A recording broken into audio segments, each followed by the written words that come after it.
Bonjour, Imam Koban. Je me présente à la présidence puisque nous sommes en guerre. Nous sommes en guerre contre la bêtise humaine. Nous sommes en guerre contre le déni de la justice. Nous sommes en guerre contre le déni de la loi. Nous sommes en guerre contre les racistes.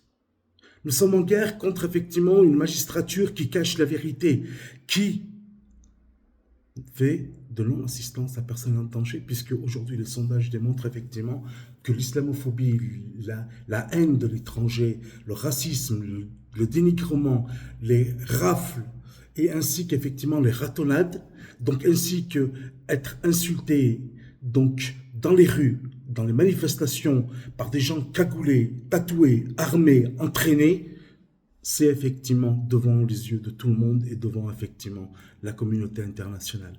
Je déposerai donc plainte au niveau des droits de l'homme et effectivement la Cour pénale internationale.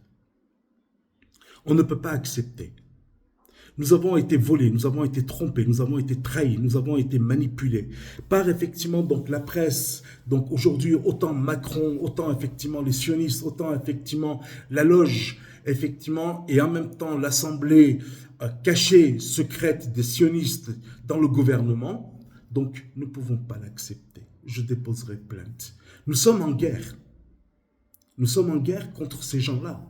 Nous sommes en guerre contre la discrimination. Nous sommes en guerre contre le racisme. Nous sommes en guerre contre effectivement les abus de pouvoir. Nous sommes en guerre contre le déni de la loi. Nous sommes en guerre contre effectivement les violeurs d'enfants. Nous sommes en guerre contre les sacrifices des enfants. Nous sommes en guerre contre effectivement les 100 000 Palestiniens ou qui auraient pu être effectivement les 200 000 Kurdes qui ont été gazés.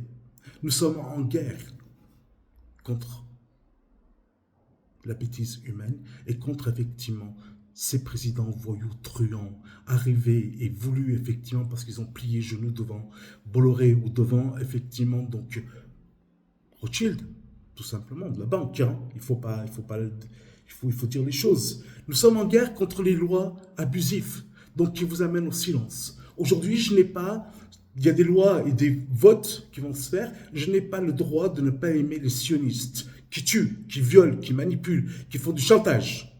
Je n'ai pas le droit de dire je ne les aime pas. Ça devient dramatique. Je demande l'aide internationale. Je demande la prise de conscience de toute l'humanité.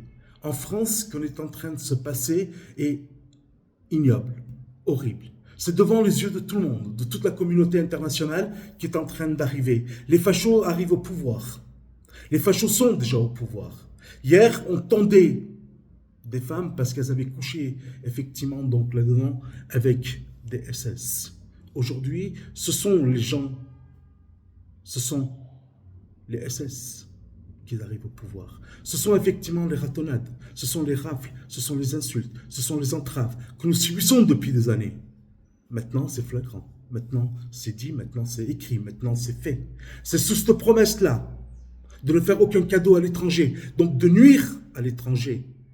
C'est sur cet engagement que 50 villes sont devenues racistes, démontrent leur intention raciste et le dénigrement, la nuisance à autrui qui est pénale. Je demande l'application de la loi. Je demande l'application de la loi au nom de la Constitution, de la démocratie, de la République et au nom de la laïcité. Au nom du peuple français. Merci. Et je demande l'aide à tous les présidents d'Afrique, de l'Asie, donc à tout président, à toute personne qui a une conscience de pouvoir dire ce qui est en train d'arriver en France, c'est dramatique. Merci. Je demande de l'aide à tous les présidents, à tous les rois, à chaque citoyen, à tout, au peuple et à l'humanité. Parce que ce qui est en train d'arriver, c'est dramatique, l'histoire se répète. Merci.